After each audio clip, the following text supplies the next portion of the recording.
Palakpakan nga po natin ng Diyos na buhay. Hallelujah! Praise you, Jesus, dahil tunay na mabuti at tapat ang ating Panginoon. Kaya salamat po sa Panginoon. Tunay po yung sinabi ng ating kapatid, ni Pastor Ryan.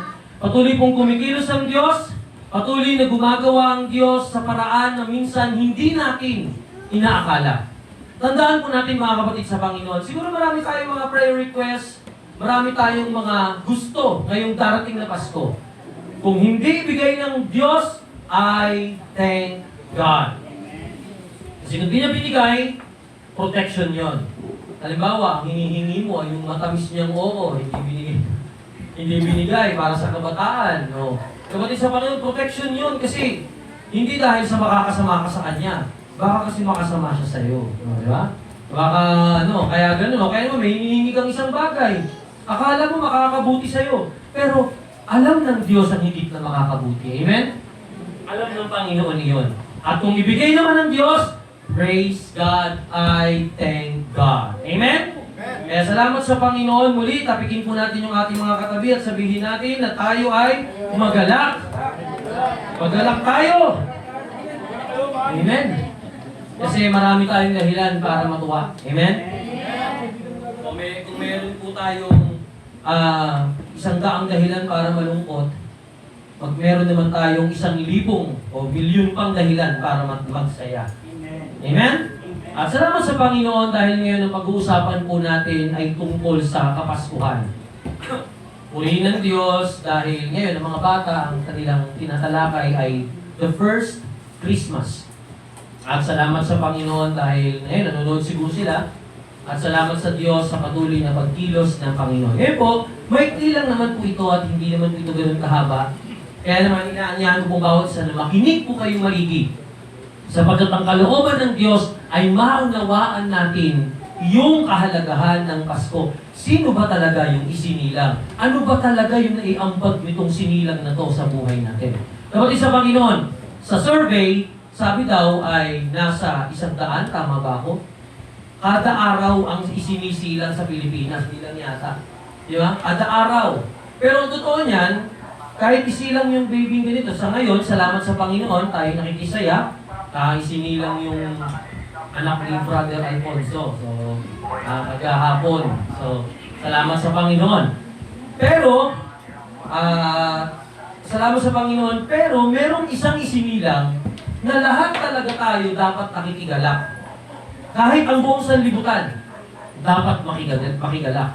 At walang iba yun, kundi ang Panginoong Jesus. Amen? Kaya naman tayo manalangin, bilang pasimula. Amang maganda na makapangyarihan sa lahat sa pangalan ng Panginoong Jesus, sa pagkilos ng Banal na Espiritu, salamat po. Dalangin po namin na samahan niyo po kami, O Diyos, sa magiging buong takbong Panginoon ng pag-aaral namin ng inyong mga salita. And me as your speaker, O God, itago niyo po sa inyong likuran. At ang masabi ko lamang po, Diyos, sa iyong mensahe mo. Salamat po, Ama. Purihin kayo sa pangalan ng Panginoong Jesus. Amen. So, bago tayo kumain ng pagkain pisikal, kain muna tayo ng pagkain ng ating espiritu na makakapagpalago sa atin. Meron pong 2 bakante rito sa unahan. So, kung kayo po ay nandiyan sa likuran at walang makukuhan, pwede po kayo dito sa unahan. Salamat sa ating Panginoon. Purihin ng Diyos.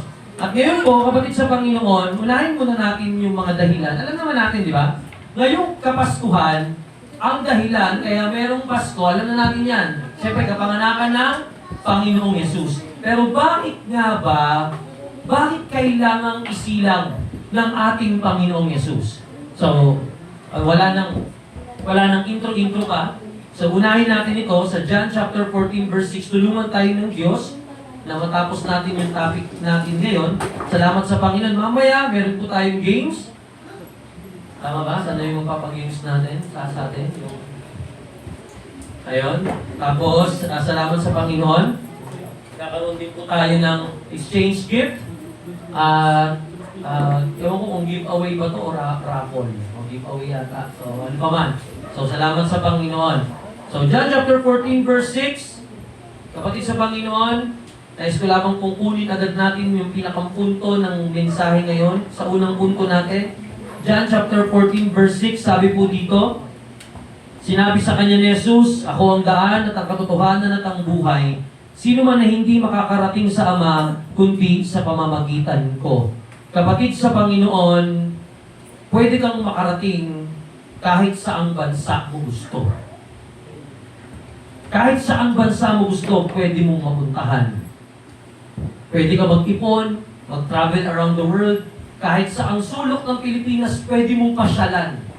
Kasi madali lang bumili ng ticket, mag-ipon ka lang ng pera, o magbenta ka ng kung anong meron ka. Pagkatapos doon ay bili mo ng ticket, tapos pumunta ka sa lugar na gusto mong puntahan, pasyalan na bansa, o ano man yan, lahat yan pwede mong gawin. Pero meron lang iisang daan papunta sa langit. At yun ay ang Panginoong Yesus. And without Christmas, what I mean is, without the birth of Jesus Christ, walang plane ticket to heaven. Kapatid sa Panginoon. Kasi siya lang ang daan, ang katotohanan at ang buhay. Sa pasimula pa inaraw na ang salita ng Diyos. Ibig sabihin, nandun na ang Panginoong Yesus. Time pa lang nila Moises, nila Abraham, nandyan na ang Panginoong Yesus. Sa ating lahat ng naririto, kung hindi isinilang ang Panginoong Yesus, kapatid sa Panginoon, marami tayong kailangang gawin para lang tayo ay maligtas. Alam niyo po ba, kapatid sa Panginoon, noong unang panahon, bago sila patawarin, kailangan nilang maghandog ng isang pinatabang guya, tupa na walang kapintasan. Pag sinabing walang kapintasan, kailangan perfect yung alaga mo. Kailangan hindi siya pilay, kailangan siguro yung tenga niya ay pantay, kailangan yung kanyang mata ay pantay ang buka, kailangan yung kanyang kuko ay talagang sakto bago mo ihandog sa Diyos. Kasi pagka hinandog mo yon at yung dugo ay hindi nagustuhan, mamamatay yung punong pari. Ganun kahirap humingi ng tawad doon sa Diyos. Pero nung isinilang ang Panginoong Yesus at namatay siya sa krus ng Kalbaryo, kapatid sa Panginoon, nagkaroon tayo ng ticket papunta sa langit. Yung tanggapin natin siya. Papasukin natin siya. Kaya huwag magtaka ang bawat isa kung bakit yung mga alam ang katotohanan, pilit ng pilit manghikayat ng iba. Kasi bakit? There is no way. Wala nang ibang daan. Si Jesus lang. Amen. At dahil sa isinilang ang Panginoong Yesus, at siya ang daan, at tinanggap mo siya, wala ka pa bang pwedeng maging dahilan para maging masaya ngayong Pasko? Ligtas ka na. Amen? Yung pinapasok mo siya sa iyong puso. Kanina, nagpasalamat sa Panginoon Sister Andrea kasi umatin yung kanyang kapatid sa Panginoon. Kasi kagalakan yon. Kasi naiintindihan ni Sister Andrea kung ano ang totoo. Kung ano ang totoo na kailangan tanggapin ng Panginoong Yesus. Kailangan papasukin siya sa puso, kailangan maghari siya sa buhay ng tao. Siya yung isinilang. Kaya dapat tayong magdiwang. Amen? Amen. Kung talagang 500 pesos lang ang budget, ngayon na chupena. Kapatid sa Panginoon, yung 500 pesos na yun, napakakainin lang nun yung laman, yung katawan, hindi yung kaluluwa. Pero nung tinanggap mo ang tagapagligtas, nung isinilang kaya may Pasko, kapatid sa Panginoon, hindi kayang tumbasan ng kahit anong halaga. Amen. Kaya marami ka ng dahilan para magdiwang. Hindi mo nakuha yung gusto mong cellphone na bago, hindi mo nagkaroon ng ganitong damit na bago, sapatos na bago, ano pa man. Kapatid sa Panginoon, hanggang dito lang yan. Ang lagi mo tignan, yung tunay na dahilan kung bakit may Pasko, isinilang ang Panginoong Yesus to show the way, to tell the truth, and to give life. Amen. Para ipakita yung daan, sabihin yung katotohanan, at magbigay ng buhay. Buhay na walang hanggan. Kaya nung isinilang ang Panginoong Yesus, nung habang pinabasa ko yung kapanganakan ng Panginoong Yesus, kapatid sa Panginoon, may isang segment doon dati na hindi ko talaga maintindihan. Isinilang ang Panginoong Yesus sa sabsaban. Alam ng Panginoong Yesus na after 33 years mamamatay siya, ipapako siya sa krus ng Kalbaryo to save the world. To save the world. Hindi ko po. To save the world. Nung kapanganakan pangalan niya, wala nang pakialam sa kanya. Hindi alam. Mamaya, pag-uusapan natin yun. Habang ginagawa ko yung video, ako rin kasi ang speaker sa taas. So, habang ginagawa ko yung video ng mga bata, may isang tagputol na may isang tagputol na kung saan yung dalawang bata nagsasabi doon sa may-ari ng sabsaban, bakit mo sa sabsaban? hahayaang mga anak si Maria. Hindi mo ba kilala kung sino pinagbubuntis niya? Ang sabi nung may-ari ng sapsapan, ano ba yung sabi mo? Nasisiraan ka naman ng ulo? Sabi, hindi mo alam kung gaano kahalaga yung nasa tiyan niya. Sabi nung nung dalawang bata ko nanonood kayo ng Superbook, alam niyo yun. Dino-voice over ko kasi yung video, ini-stop ko, nalagyan ko ng lesson. Tapos nagtanong yung dalawang bata, hindi mo ba kilala? At ang sabi nung hindi mo maintindihan, wala nang ang kwarto. Napakahalaga nung nasa tiyan ni Maria. Sabi naman nung nasira ka na ba ng ulo? Hindi mo ba siya, ano bang hindi mo maintindihan na bata ka? Kaya sabi nung nung dalawa, sige po, kukunin na namin, doon na yung sisila. Kapatid sa Panginoon, napakabuti ng Diyos. Kasi nung isinilang siya sa sapsapan, walang kahit anong ginto, walang kahit anong aircon. Siguro, hindi na kailangan ng aircon, malamig yata anong time na yun. Ewan ba, kapatid sa Panginoon. Pero tingnan po ninyo maigi, kapatid sa Panginoon, may isang tagpo doon na hindi mo talaga maintindihan. Yun yung tagpo na nagpuri yung mga anghel. Sobrang saya ng kanilang pagpupuri sa Panginoon. Gusto kong ipaliwanag sa inyo na yung mga anghel nasa langit na sila. Ligtas na sila. Kung meron man dapat magsaya, tayo yun. Tapos ngayong Pasko, pag wala ka natanggap na regalo, nakabusamot ka. Pag di ka nakapasyal, hindi ka naka-avail ng mga sales, ang daming sales, 50%, 30%, 70%. Kung nakaraan, pinag-uusapan namin ni Pastor Ryan habang kami papunta sa Marikina. Ilang percent? Meron pa nga 80%, meron pa nga 90%, 10% na lang babayaran mo. Grabe.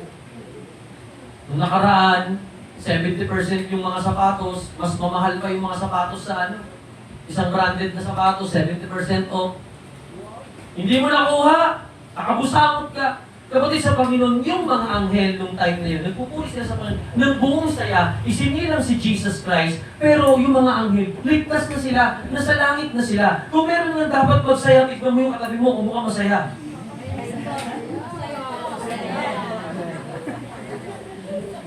Amen. Yan ang dapat magsaya. Sabihin mo, ikaw ang dapat magsaya ngayong Pasko. Kasi dahil sa'yo, isinilang si Kristo para maligtas ka. Para maligtas tayo, ikaw at ako. Kaya kung meron dapat man sumigaw ng pagpupuri, ang totoo nun, dapat nga tayo yon. Amen. Amen. Amen. Amen. Alam niyo po kapatid sa Panginoon, isa ang pinaunawa ng Diyos. Maging yung mga anghel, nagsiselebrate sila pag may isang kaluluwa na tumatanggap sa Panginoon. Nung pumayag si Sister Marlene na magpabible study sa kanila at tuloy-tuloy, tinanggap niya ang Panginoon, pinapapasok sa kanyang puso, sa kanyang buhay, at tuloy-tuloy yung Bible study, libong anghel ang nagkakasiyahan sa langit. Amen? Kaya yung mga anghel, nagpuri na sila agad sa Panginoon, masayang-masaya sila kasi sinilang na sa mundo yung tagapagligtas at dahil doon, marami ang maliligtas. Kaya yung katabi mo, dapat masaya yan. Kasi ligtas yan. Amen? Malulungkot lang ang isang tao pag hindi niya alam ang tunay na diwa ng Pasko. Malulungkot ka pag hindi mo alam. Pwede kang, ito po kapatid sa Panginoon, ang malas mo, ito po, ang malas mo kung ngayong Pasko, ang natanggap mo lang, bagong damit, bagong relo, bagong cellphone, bagong sasakyan, bagong motor, bagong bahay, bagong jowa, bagong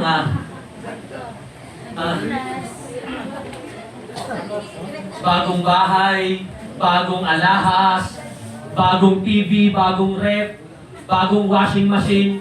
Kung lahat yon natanggap mo ng isang Pasko, yun lang ang tinanggap mo, aba, napakamalas mo. Ba't pastoran ko kung pwedeng tanggapin? Pero kung ngayong Paskong darating na ito, alam mo sa puso mo, tinanggap mo na yung daan, yung katotohanan, at yung buhay, kahit wala na yung mga nauna kong binanggit, napakapalad mo. Yes! Napakapalad mo. Marami kang dahilan para magsaya. Marami kang dahilan para sumigaw ng hallelujah. Kasi meron ka ng daan. Alam mo na't pinasasabuhay ang katotohanan, kaya meron ka ng buhay. Amen. Kapatid sa Panginoon, yan ang tunay na diwa ng Pasko na dapat tanggapin ng bawat Kristiyano, yung kapanganakan ni Kristo. At yan yung pilit na pinapalitan ng sanlibutan. Kaya sa taas, kami ni Sister Rhea May, lagi kami nag-uusap niyan. Kailangan yung true spirit ng Christmas, yung talagang diwa ng Pasko, yun yung maintindihan ng mga bata. It's not about the gifts, the candies, hindi tungkol doon, tungkol sa kapanganakan ng ating Panginoong Yesus, na maunawaan nila na hindi tungkol kay Santa Claus. Kapatid sa Panginoon, tungkol ito sa Panginoong Yesus. Kaya ngayon, kapatid sa Panginoon, meron na tayong way, truth, and life. Ngayong Paskong darating, tinanggap mo ang Panginoon, nung isinilang siya sa iyong puso, habang ginagawa ko ito kasi nag-speaker din ako sa Simbang Gabi sa Sentro, hindi pa binibigay sa akin yung topic. Tapos, sabi daw mag-speaker daw, hindi ko naman alam kung ano yung topic na ibibigay sa akin. So, lahat na lang ginawan ko. So, yung isa dun sa sabsaban, sabi ng Panginoon sa akin, yung sabsaban, it represents the heart. Yung puso ng taong walang Kristo. Yun yung puso, yun yung kamukha ng sabsaban ng puso na yun. Ano ba yung nasa sabsaban? Dumi ng hayop. Pagkain ng hayop. Mabaho. Kapag kami ay nasa Mindanao, yung kulungan ng kambing ay iba talaga ang amoy. Di ba, AJ? Gusto mo ito ng bayo. Pati yung kulungan ng baboy, iba yung amoy. Kahit linisan, iba talaga yung amoy. Ngayon, yung sabsaban, may mga hayop doon. Ibang-iba yung amoy. Ganun yung puso ng tao na hindi pa nakakakilala sa Panginoon. Ngayon, yung sabsaban na napakapangit, naging simbolo ng Pasko. Naging simbolo ng kapayapaan, kalayaan, kaligtasan, kagalingan, kaanwanan. Kapatid sa Panginoon, naging simbolo yun. Kahit yun yung pinaka-madumi, mabahong lugar, kasi doon yung dumi ng mga hayop. Kasi bakit? Isinilang kasi doon ang Panginoong Yesus. Kaya kahit anong lagay ng puso mo, kung isinilang dyan si Kristo, kapatid sa Panginoon, napakapalad mo. Amen. Kasi yung puso mo ngayon, puno na ng katotohanan, ng buhay, ng daan. Kaya naman, kapatid sa Panginoon, dapat nating maintindihan na tayo mga Kristiyano, dapat nating maunawaan na merong daan na katotohanan at ang buhay. Ngayon, paano nga ba nating lubusan makikilala ang Panginoong Yesus? Siyempre, kapatid sa Panginoon, basic lang ito, nais ng Panginoon na tayo ay makinig ng salita ng Diyos, magbasa ng salita ng Diyos. Just get your part from it. Kaya nga, hindi tayo tumitigil sa pagbabible study, pagka-doctrination, sa mga Bible study, pinapasok kayo kay Pastor Ryan. Sa Bible study, kaya mag-Bible study, nag-doctrination si Pastor Ryan. Kasi bakit? Kailangan maunawaan ng bawat Kristiyano na yung tinanggap nila ay hindi lang basta-basta kung sino at kung ano. Siya yung daan, katotohanan at yung buhay. Kasi pag naunawaan ng bawat Kristiyano yon, magiging tulad sila ng tatlong pantas. Ito po kapatid sa Panginoon na sa Matthew chapter 2. So, buong chapter yan, pero dahil sa ating oras, ibubuod ko na lang. Yan yung time na kung saan merong tatlong pantas na naghahanap sa ipinanganak na hari. So, sinabi nila ito kay Herodes. Si Herodes nung time na yon ay hari ng mga Hudyo. Yung mga Hudyo ay under ng Romano. Kumbaga parang naglagay yung Roma ng hari at yun si Herodes. Ngayon, sinabi yun ng pantas ng kay Herodes na may sinilang na hari sa inyong bayan. Gusto sana namin pumunta. Nagulat itong si Herodes, hindi niya alam. Hindi niya alam, kapatid sa Panginoon. Ganun kasi talaga yon. Yung mga walang alam sa salita ng Diyos, hindi talaga makukuhang magdiwang na yung Pasko pag walang bagong damit, sapatos, laruan, relo, cellphone, o ano pa man. Pero yung mga pantas, kahit wala silang maging bago kung ano man meron sa kanila, sila pa yung maghahandog. Nakarinig na ba kayo ng mga salitang, magpibili pa ako ngayong Pasko, wala na akong tanggap. Di ba? O yan? Ito pa, wala na nga eh. Tapos na mo, wala pa. Bibigay pa. Kapatid sa Panginoon, kung nauunawaan natin na may isinilang at meron ka na agad tinanggap, at yun yung daan, katotohanan at ang buhay, matutulad tayo sa 3 pantas na wala, naglakbay na mula sa malayo. At ang sabi sa pag-aaral, sila pa ay galing sa silangan. Mga taga-silangan po pala, yan po pala mga pantas. Di ba? Di sa Panginoon. Sabi pa nga ng iba, sa ano lang naman yon, sabi ng mga pag-aaral, karamihan daw sa kanila ay sa Middle East, Arab country daw. So, ibig sabihin talagang na, ano sila, kung magano'ng time na yun, malayo. Kasi wala namang airplane nun eh. Walang kotse. Lahat sila naglakbay lang gamit kamelyo. Yun lang ang kanila. Kaya ang layo ng kanilang pinatunguhan, ito kapatid sa Panginoon ha, ang layo ng kanilang pinatunguhan, pagdating nila doon, hindi sila nag-expect na kung ano man yung kanilang tatanggapin. Wala silang in-expect na ganon. Kundi sila pa yung nagdala ng handog. Kasi alam nila na isinilang yung tagapagligtas. At yun pa lang, pagkasilang pa lang ng Panginoong Hesus, dapat lang maging masaya. Ang nakakaramdam lang nun, yung mga pantas. Kaya kung hindi ka masaya kahit na may Pasko, alam mo na siguro yung kapaligtaran ng pantas. Siyempre, dalawa lang naman yan. Kung di matalino, so, paano mo maging matalino, Pastor? Alamin mo yung salita ng Diyos. Amen. Pag naunawaan mo ang salita ng Diyos, mauunawaan mong maigi yung diwa ng Pasko, kaya wala kang magiging dahilan para malungkot. Amen. Mapupuno ka ng dahilan para magdiwang. Mapupuno ka ng dahilan para magsaya. Kasi alam mo sa sarili mo, hindi ito tungkol sa akin.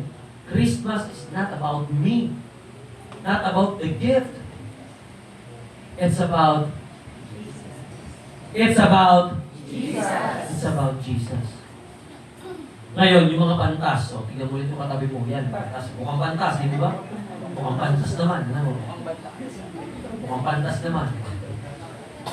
Kapatid sa Panginoon. Kapatid sa Panginoon, pantas. Ibig sabihin ay matalino.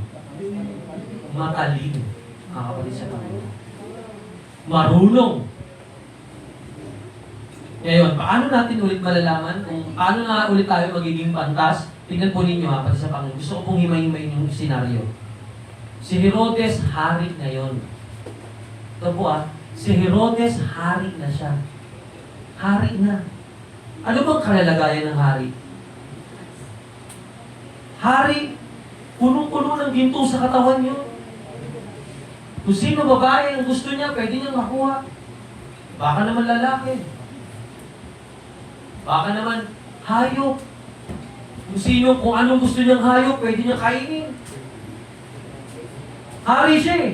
Sabihin, nasa pinakamataas siyang posisyon sa isang bansa. Sa isang kaharian. So, ibig sabihin, nasa kanya na ang lahat. Kapatid sa Panginoon. Pero dahil hindi niya alam ang salita ng Diyos, hindi niya kasi alam, daig pa siya nung mga pastol na pumunta rin. Alam niyo yung pastol? Yung tagapangalaga ng tupa. Daig pa siya nun. Kaya pag may nakita kang, pag may nakita kang kapitbahay ng alwan ng buhay, pero hindi kilala ang Diyos, huwag kang mahigit. Tulad lang din siya ni Herodes. Nasa kanya ang lahat ng bagay sa mundo, pero hindi niya alam ang salita ni Kristo. Kaya hindi niya pa rin nakuha ang tunay na diwa sa darating na Pasko. Amen? Amen. Kaya kung ikaw, kapatid sa Panginoon, sapat-sapat ka nga nasa bulsa, sabihin natin yun nga, yung kumakalat niya, 500 na Noche Buena. O yun lang talaga. Eh kapatid sa Panginoon, dapat bang malungkot? Hindi. Tandaan mo, pantas ka. Alam mo na may sinilang na nagapagligtas ang Panginoong Hesus yun. Kaya palakpakan natin ang Diyos sa buhay. Hallelujah! Kapatid sa Panginoon. At kapag kilala mo na si Kristo, yung paghahandog, napakadali mo na lang gawin.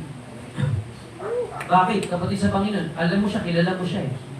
Bigyan lang tayo ng verse, paano ba natin lubusang makikilala ang Panginoong Jesus? Kasi, kadalasan na lang, pag tuwing Pasko, natatapik natin kung may Pasko dahil kay Jesus, pero minsan alam lang natin, pero hindi talaga natin nararamdaman. Hindi natin nararamdaman na, wow, ang saya, Pasko. Wow, ang saya naman, Pasko ngayon. Salamat sa Diyos, Pasko ngayon. Hindi talaga natin lubusang mag-feel yung saya nung Pasko pag walang bago. O kaya pag walang laman yung bulsa, pag hindi makapal yung wallet, pagka walang maraming kinita. Kapatid sa Panginoon, parang hindi mo maramdaman yung wow, sarap Pasko. Kapatid sa Panginoon, kasi bakit? Marapat sana. Ito, ngayon pa lang sinasabi ko na dapat pang New Year to. Marapat sana. Instead na, hindi naman masama, dating ng January, di ba? Maraming sabi, mag-ipon na, kung January pa lang. Ang dami nang lumalabas ngayon ng mga alkansya na huhulugan mo, na may planner pa na isang araw, 20, 50, tapos makakabuo ka ng 70,000, 76,000 sa loob ng isang taon. Kaya pagdating ng Pasko, may pera ka. Ako naman, bilang pastor, kapatid sa Panginoon, ba't hindi mo subukan? January pa lang, simulan mo ng saliksikin ang salita ng Diyos. Para pagdating ng Pasko, lubos na yung pagkakakilanlan mo sa Kanya. At kahit dumating sa punto na wala kang bago, ang masakit pa wala ka nang bago, may sakit pa sa pamilya niyo. Parang sobrang kalungkutan. Kapatid sa Panginoon, meron ka pa rin dahilan para mag-celebrate. Isinilang na yung manggagamot. Our great physician. Amen. Isinilang na yung tagapagligtas, our Savior. Ngayon, paano mo maintindihan yun? Basahin ko lang po ito. Joshua chapter 1 verse 8 para sa kaalaman ng bawat isa. Para talaga lubusan nating maramdaman o maranasan yung tunay na kahulugan o tunay na diwa ng Pasko, dapat sinasaliksik natin yung kanyang mga salita. Sabi dyan, ang aklat na ito ng kautusan ay huwag aalisin sa iyong bibig, kundi ito ay iyong pagbubulay-bulayan araw at gabi upang iyong masunod ang ayon sa lahat ng nakasulat dito. Sapagkat kung magkagayoy, iyong pagiginawain ng iyong lakad at magtatamo ka ng tagumpay. Alam niyo po ba, na kapag ka sinunod mo ang salita ng Diyos, giginhawa ang buhay mo, magtatagumpay ka.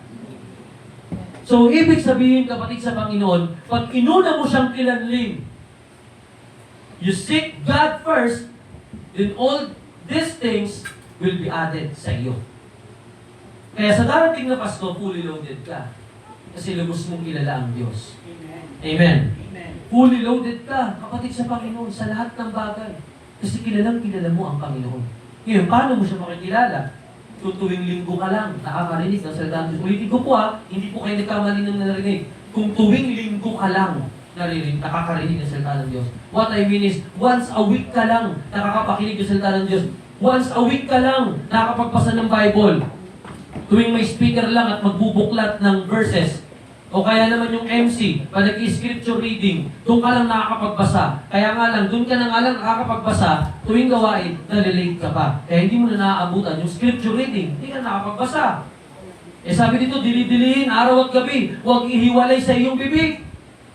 At magtatamo ka ng tagumpay. Bakit kailangan niya, Pastor? Anong kinalaman niyan sa Pasko? Yun po yung sinasabi ko. Hindi talaga natin lubusang maunawaan o mararamdaman yung tunay na diwa ng Pasko kung hindi natin lubos na kilala sino yung sinilang. Anong dating niya sa buhay natin? Anong pwedeng maging epekto niya sa atin? Sino ba siya sa atin? Gaano ba dapat sa kahalaga? Mauunawaan mo lang yun kung nagsasaliksik ka ng salita ng Diyos. Maiintindihan mo lang yun, kapatid sa Panginoon, pag alam mo yung kanyang mga salita. Kaya ngayon, alam mo na yung lalakaran mo. Kasi you know the way, meron ka ng, alam mo na yung daan, meron ka ng katotohanan, kaya mayroon ka ng buhay. Kaya masaya ka. Papasok ang Pasko, Lord, salamat.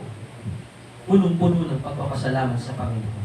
Kaya sa darating na December 24, yung Bisperas hanggang December 25, punuin natin ang pagpupuri sa Panginoon. Amen. Ba't ako magpupuri, Pastor? Wala nga akong bagong polo. Ba't ako magpupuri, Pastor? Wala nga akong bagong relo. Wala nga akong bagong cellphone. Wala nga akong bagong sapatos. Anong dahilan ko para magpuri sa Diyos?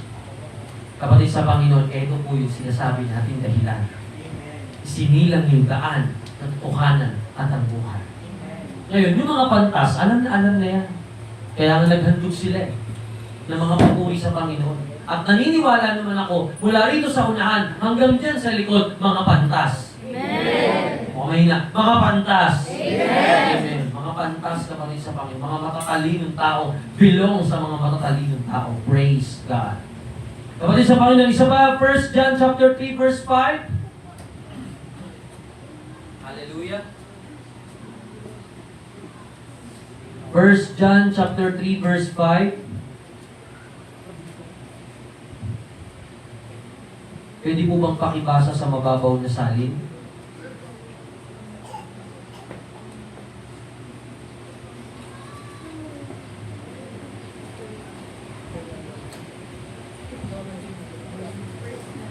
First John 3:5.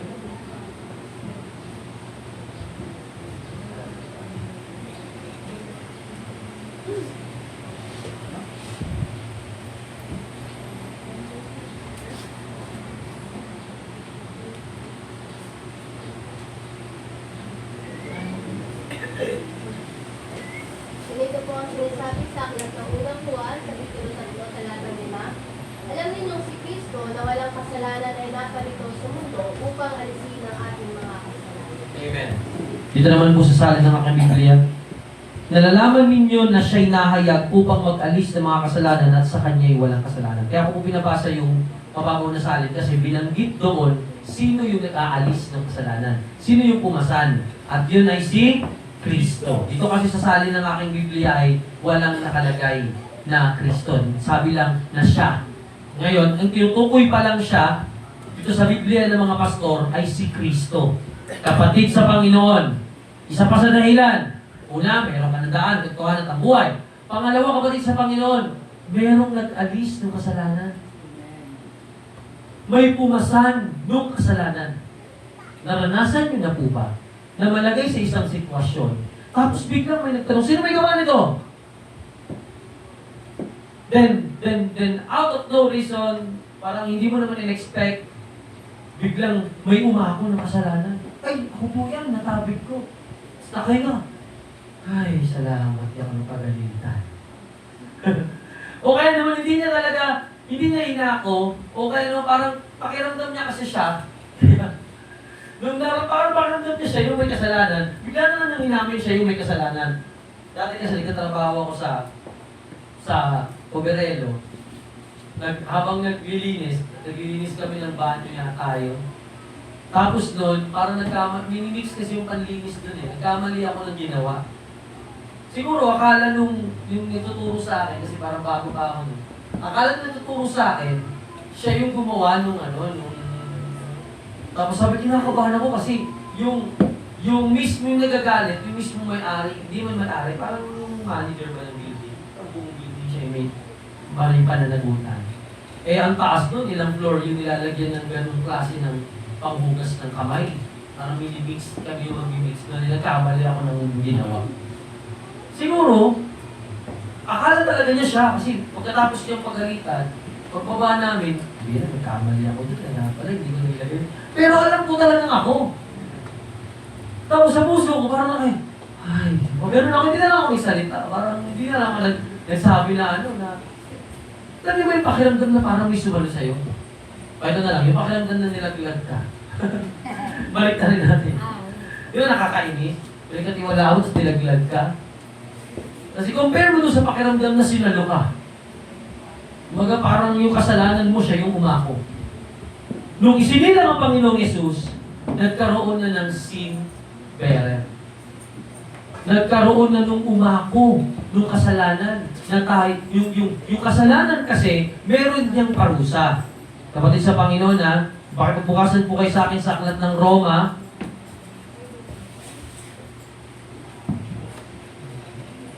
Romans chapter 6, verse 23.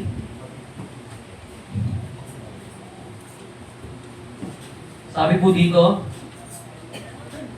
sapagkat ang kabayaran ng kasalanan ay kamatayan, ngunit ang kaloob ng Diyos na walang bayad ay buhay na walang hanggan kay Kristo Jesus na Panginoon natin. Ulitin ko po sapagkat ang kabayaran ng kasalanan ay kamatayan. So, ibig sabihin, yung pagkakasala ng tao, yung kasalanan mo, kasalanan ko, kasalanan natin, hindi lang sermon ang kapalit dapat doon. Hindi lang yung papagalitan ka, hindi lang yung basta papaluin ka, yung kabayaran ng kasalanan ay kamatayan. Kamatayan dapat yon. Tapos yung kasalanan na may kaakibat na kamatayan, may sumalunod. Merong umako nun. At nangyari nun, nung isinilang ang Panginoong Yesus. Pastor, paano po yung lumang tipan? Kung may tatanong sa inyo, paano po yung nangyari kala Moises, kala Abraham? Alam niyo po, para sila'y patawarin, sila'y naghahandog ng dugo, ng tupa, ng pinatabangguya. Lahat kailangan walang kapintasan. Kaya lang walang nagiging pagbabago ng buhay kasi hindi sapat para mahugasan ang kasalanan ng sanlibutan. Kaya kailangan mabubo yung dugo ng Panginoong Yesus. At alam niyo po ba na hindi mamamatay ang Panginoong Yesus kung hindi siya isinilang sa mundo? At dahil sinilang siya sa mundo, nagkaroon na ng pag-ako ng kasalanan. Yung kasalanan, hindi lang basta-basta kasalanan, kundi kasalanan na may patong na parusa. Hindi lang basta parusa, yung parusang kamatayan. Kaya ngayon pa lang, kung malulungkot ka ngayong Pasko, isipin mo itong mabuti. Ligtas ako. Dapat dahil sa kasalanan ko, napahamak at na-impyerno na ako. Pero dahil may tubos, paano niya nagawang matubos? Kasi sinilang siya. Dahil may isinilang, then after 33 years, ipinako siya sa krus. At dahil doon, ikaw at ako, ligtas tayo. Amen. Amen! Yung parusang kamatayan, na kabayaran dapat ng kasalanan, nawala na. Kasi yung kasalanan, may umako na. May umako na. Kaya meron ka ng daan, may katotohanan at ang buhay. Pambihira, may sumalupa nung nagawa natin kasalanan. Kaya kung meron dito hanggang ngayon nakakulong sa nakaraan. Meron dito nakakulong sa nakaraan. Sa mga nagawang mali sa nakaraan. Kapatid sa Panginoon, ihingi mo ng tawad sa Diyos, tanggapin mo ang Panginoon Isus sa iyong puso, papasukin mo siya sa iyong buhay. Sabi ng Panginoon, He remember your sins no more. No more. Hindi na niya naaalala yung kasalanan. Kasi bago ka nang nilalang. Kaya kapatid sa Panginoon, meron ng umako doon po sa ating pagkakasala. 1 John 3.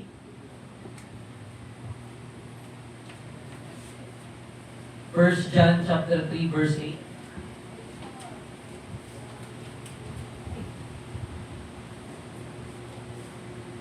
Sabi po dito, basahin ko po.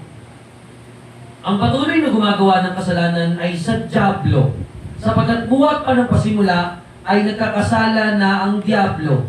Dahil dito nahayag ang anak ng Diyos upang wasakin ang mga gawa ng dyablo. Isa pang dahilan bakit siya isinilang? To destroy the works of the devil. Para sirain, para wasakin yung gawa ng kaaway. So, yung una, daan, katotohanan ng buhay. Pangalawa, inako niya yung kasalanan. Inako niya. Pangatlo, kapatid sa Panginoon, pinalaya tayo doon sa mga kasalanan na kumukulong sa atin.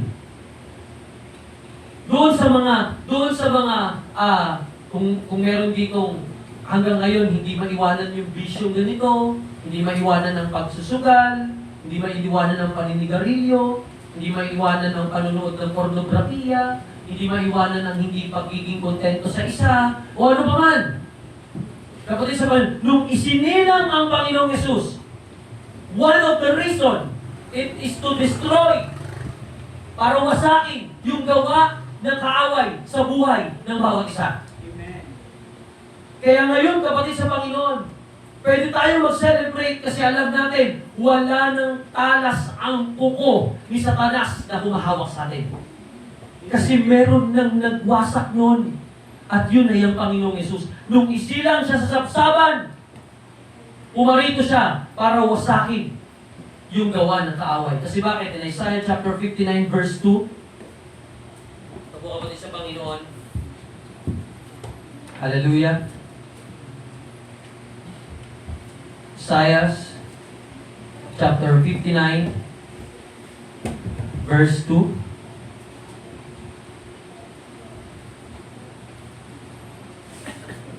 Sabi po dyan, ngunit pinaghihiwalay ng inyong mga kasamaan, ngunit pinaghiwalay ng inyong mga kasamaan, kayo at ang inyong Diyos. At ang inyong mga kasalanan ay siyang nagkupli ng kanyang mukha sa inyo. Ano pat siya'y hindi nakikinig. Ito po kapatid sa Panginoon, ha? Kahit na ikaw ay nasa church, kung hindi pa rin tapos ang kuko ni Satanas sa iyo, yung kasalanan, yan yung nagpapakapal ng harang para hindi mapakinggan ng Diyos yung mga hinihiling natin. Kapatid sa Panginoon, ulitin ko po, dahil doon, ngayon, balik tayo doon sa pagpasko. Kahit na tanggapin mo lahat ng pinakang gusto mong bagay ngayong Pasko, ikaw pa rin ang pinakakawawa kung hindi mo talaga natanggap yung kapangyarihan ng kapanganakan ni Kristo. At isa sa kapangyarihan ng kapanganakan ni Kristo ay dapat wasak yung gawa ng kaaway sa iyo. Kapatid sa Panginoon, alam kong darating ang Pasko pero kailangan muna nating masaktan. Okay po, kailangan natin masaktan. Ganito yan kapatid sa Panginoon. Malalaman mo kapag kaalam mo na ang tunay na diwa ng Pasko, pag alam mo na, pag nararanasan mo na yung dahilan ng kanyang pagkasilang. Isa yon, dapat wala ng galamay o kuko o ano ba tawag dyan? Yung nahahawakan, kumbaga meron pa siyang alas sa'yo, dapat wala na yon. Kapatid sa Panginoon, dapat basag na yon, dapat wasak na yon. Kasi bakit? One of the reason ng kapanganakan ng Panginoong Hesus upang wasakin yung gawa ng kaaway sa buhay natin. Ngayon, kung may stronghold sa iyo, kung may stronghold sa kaaway sa atin, kahit tanggapin mo yung lahat ng magagandang bagay ngayong Pasko, ikaw pa rin ang pinakakawawa. Pero pag tinanggap mo ng totoo ang Panginoong Hesus sa iyong puso, pinapasok mo siya sa iyong buhay, lubos mong nauunawaan yung kahalagahan ng kanyang kapanganakan, yung gawa ng kaaway sa iyo, yung strongholds niya sa iyo, wala yun. Kapag dapat doon ka lang, nagdiriwang ka na. Kasi yun ang hindi kayang bilhin ng kahit anong halaga. Yung kagalingan sa lahat ng mga addiction. Yung paglaya sa lahat ng mga kumukulong na kasalanan. Kaya naman, nung isinilang siya, kapatid sa Panginoon, meron na tayong kagawasak ng gawa ng kaaway. Balik tayo sa lumang tipan. Ito po nung lumang tipan, kaya hindi nagkakaroon ng pagbabago ng buhay ang mga tao, kasi nga, bakit? Nagkakasala sila, maghahandog ng pinatabang guya, tapos mabububuy dugo, patatawarin sila. Uulit na naman sila sa pagkakasala. Walang pagbabago. Kasi bakit? Hindi pa naisilang si Kristo sa puso ng bawat tao na isang dahilan para wasakin yung gawa ng kaaway. Para wasakin yung tanikala. Tanggalin kung ano man nakakadena sa iyo. Kaya ngayong Pasko na darating, kung totoo mong naisuko ang buhay mo sa Panginoon, kahit wala kang matanggap na regalo, dapat kang magsaya. Dapat kang magdiwa. Kasi yung palayain ka ng Panginoon sa kasalanan, hindi yun kayang bilhin ng kahit anong halaga. Hindi yung kayang bilhin ng kahit anong halaga. Kapatid sa Panginoon, meron akong class, meron akong freshman man sa Bible School, senior year namin, freshman year nila. Alam niyo po kapatid sa Panginoon, pastor na siya ngayon, may 3 anak, may isang asawa, may church siyang hinahawakan, siya'y pastor, pero siya'y dating bading. As in bading. Talagang sumasali siya sa mga beauty pageant, pinakita niya sa amin yung mga picture niya. Sa picture niya, talagang may boobs siya, naka-gown siya. Marami pang iba. Maano siya, tawag dito, talagang ano siya.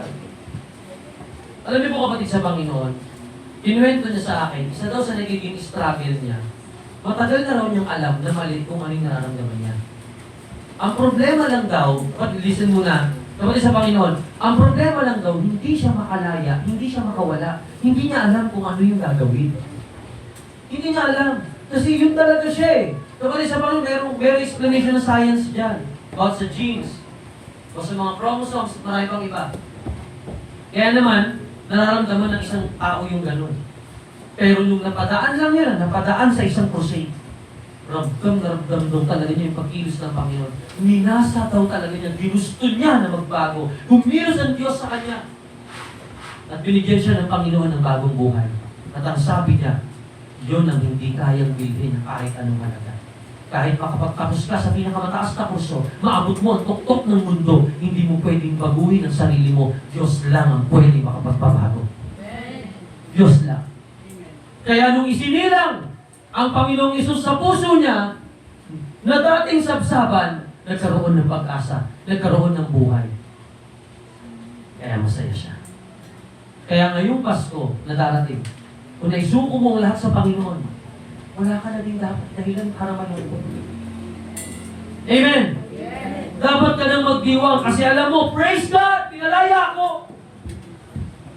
Pinalaya ako! Hallelujah! Hallelujah! Kapatid sa Panginoon, may napanood akong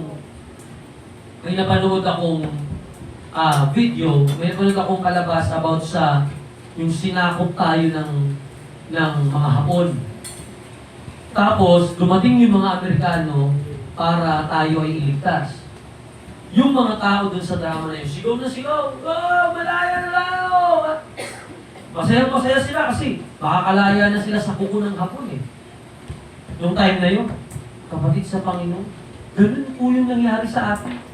Nung isinilang ang Panginoong Isus, praise God! Malaya na!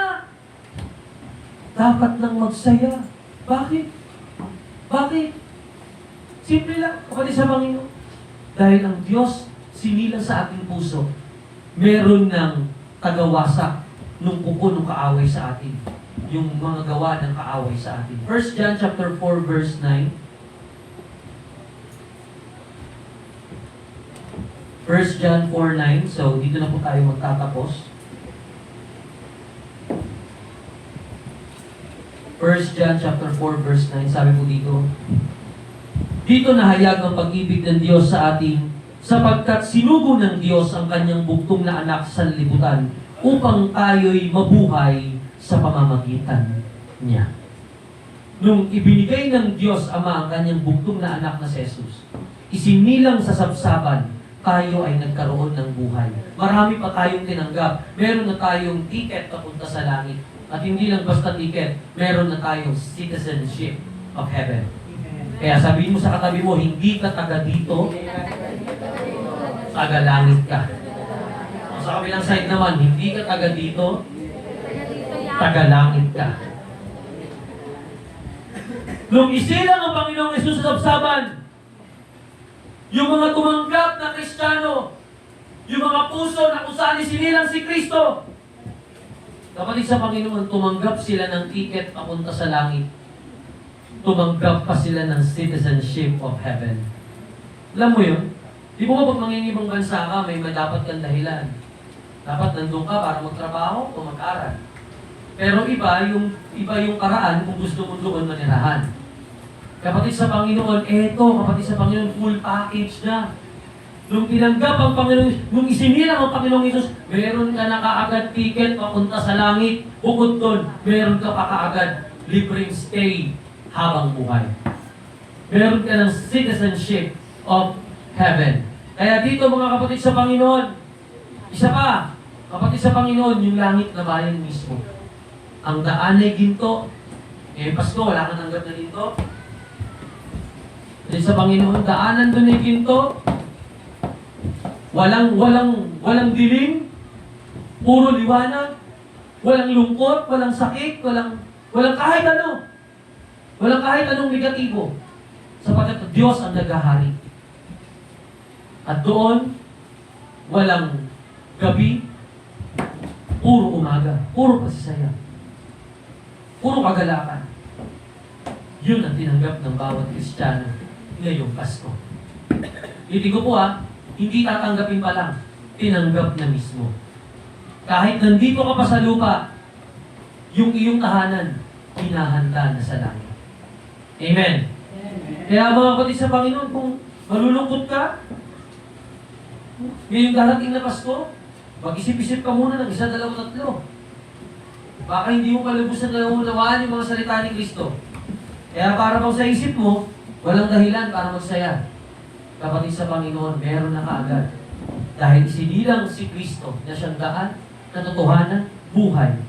Umasan ng kasalanan, umako ng kasalanan, nang wasak ng mga kumukulong na kasalanan sa atin at nagbigay sa atin ng buhay na walang hanggan. Ng kakayanang tumira sa langit na bayan at magpuri sa Diyos na buhay. Amen? Amen! Amen! Hallelujah! Tayo lahat ay tumayo at ipanalangin ng salita ng Diyos. Ang wala na makapangyarihan sa lahat sa pangalan ng Panginoong Yesus sa pag-ilos sa banal na Espiritu. Salamat po sa inyo. Napakabuti niyo po. Dalangin po namin, O Diyos, ng inyong mga salita. Manatili sa aming puso't isipan, magkaroon ng bunga sa aming mga buhay. Patuloy kami na awit at sasamba sa inyo, Panginoon. Tulad ng mga bata na inaawit ng mga bata, kayo banal, banal, banal, yung gagawin namin sa langit na bayan. Ngayon pa lamang, Panginoon, nais namin sabayan ng mga anghel sa pagpupuri sa langit. Nais namin magpuri sa inyo, Panginoon, sapagkat ibinigay ninyo ang inyong buhay. O Ama, napakabuti niyo. Hinayaan niyong maisilang ang inyong anak sa sapsapan. Pagkatapos ng 33 taon ay pahihirapan at ipapako sa krus para sa aming kaligtasan. Salamat sa inyong walang hanggang pag-ibig at kabutihan. Napakabuti niyo, O Diyos. Salamat sa inyo, Panginoon. Hallelujah. Purihin kayo, O Diyos. Sige po, magsambit tayo ng mga papuri sa Panginoon. Dahil ang Diyos ay nararapat.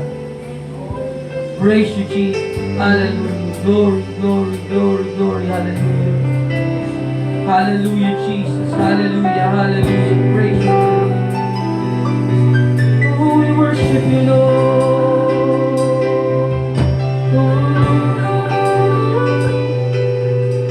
Hallelujah.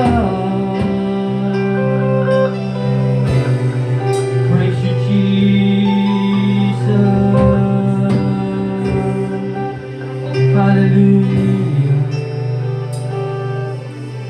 Hallelujah, Jesus. Hallelujah, hallelujah. Hallelujah, hallelujah. You are holy forever, O God. You are holy forever, O Lord. Hallelujah, Jesus. Hallelujah. Thank you, Jesus.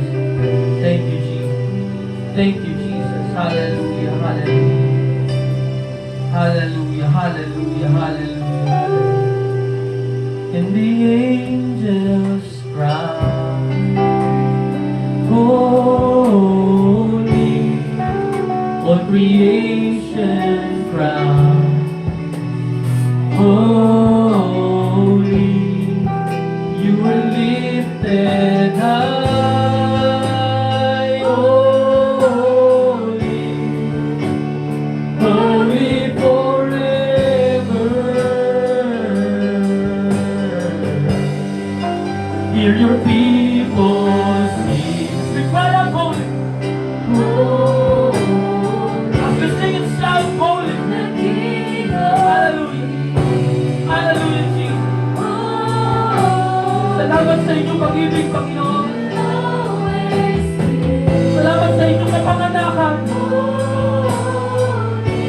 Salamat sa inyong kapanganakan, Panginoon Jesus.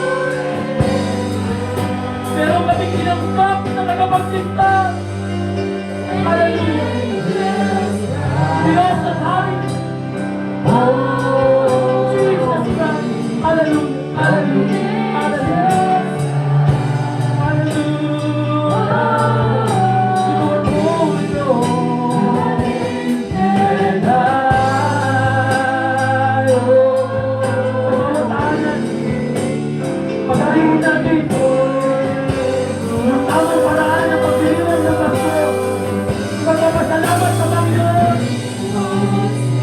sa kanyang kapanganakan, yung kagalakan natin. Ilagay natin hindi sa mga bagay.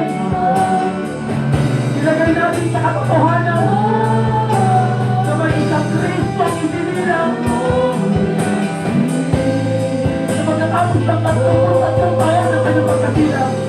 pinako sa krus.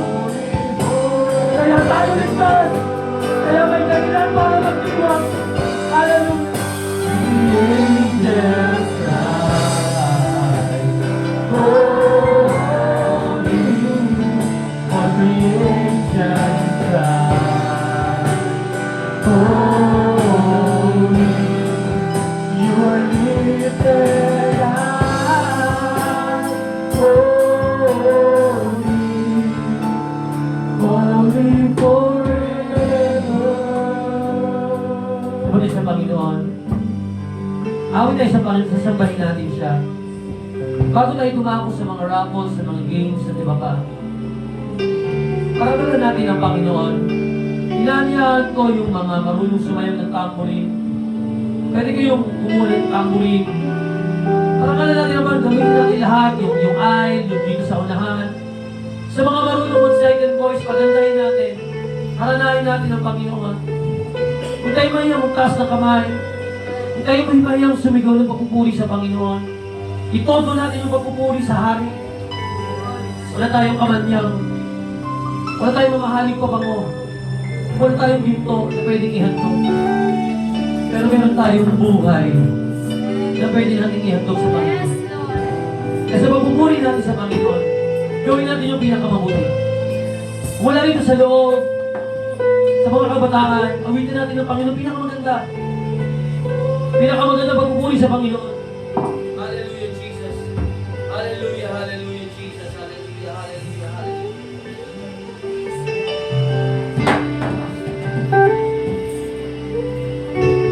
Praise you, Jesus. Kapatid sa Panginoon, ito yung sumamba sa mga ginagamit ng Panginoon ng leader, magpaawit. Sige, sabay-sabay natin purihin ang Panginoon. Hallelujah. Pwede kayo dito, huwag kayo mahiya. Gawin natin para sa Panginoon. Ito yung pwede natin maging nandun sa Panginoon. Hallelujah. Itong Christmas party na ito, hayaan natin na paluguran natin ang Diyos. Hallelujah, Jesus. Yung mga nasa labas, pwede po kayo pumasok dito sa loob. Pwede kayo makisaya. Hallelujah, Jesus. Hallelujah, hallelujah. Praise you, Jesus. Hallelujah, hallelujah. Hallelujah, Jesus. Awit natin ang Panginoon, 1,000 generation. Hallelujah, hallelujah. Pwede gamitin niyo. Pwede. Praise you, Jesus. Hallelujah. Dati po nasimula. 1,000 generation, falling down in worship. Sing the song of ages to the Lamb. Hallelujah. Pwede pinakamabuti. Amen? Hallelujah natin ang Panginoon. Hallelujah. Hallelujah. Hallelujah. 1,000 generations falling down in worship. Yes, wala kaming ginawa para maging karapat dapat. Pero dahil sa pag-ibig nyo, ginawa nyo kami karapat dapat. Hallelujah. And all who will sa lahat ng mga nasa upo, kayo mo na, sing with us. Sing the song of ages to the Lamb. 1,000 generations. Hallelujah. 1,000 generations falling down in worship to sing the song of ages to the Lamb and all of God. Hallelujah. And all of God before us. And all who will believe. Sing the song of ages to the Lamb. Your name is the highest. Your name is the greatest. Stands above the world. Para sa hangin sinilang. Para sa kapagpintay ng bilang. All power and the sea. Your name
Magpupuro tayo na sa Panginoon.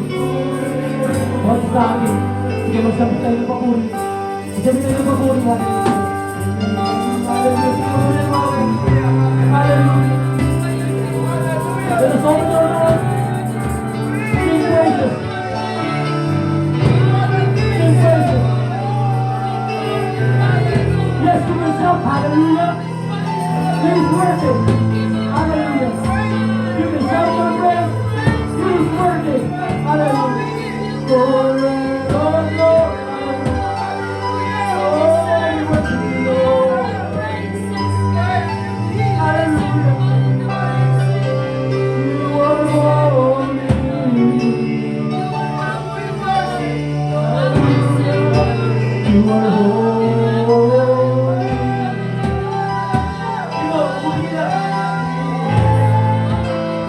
Malakasan! Pwede sumigaw! Pwede ka magtaas sa kamay! Pwede mo sumigaw pa sa salamat mo! Hallelujah! Hallelujah! Hallelujah! Mga tinubos! Mga pinalaya! Mga pinagaling! Oh Lord!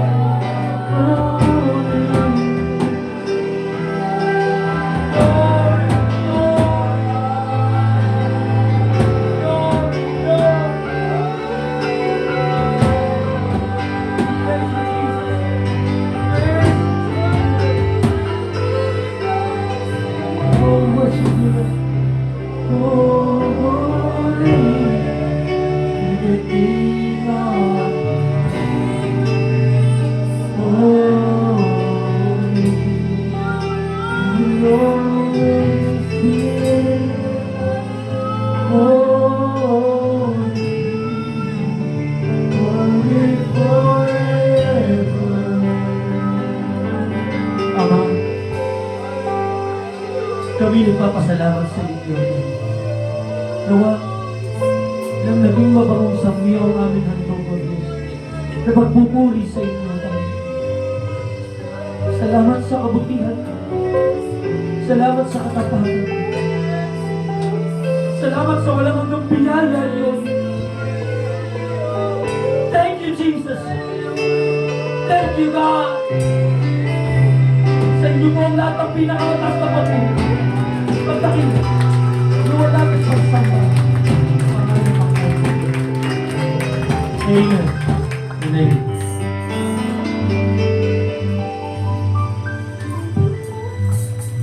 Praise God, mga po, pumunang mamawat sa presensya ng ating Panginoon.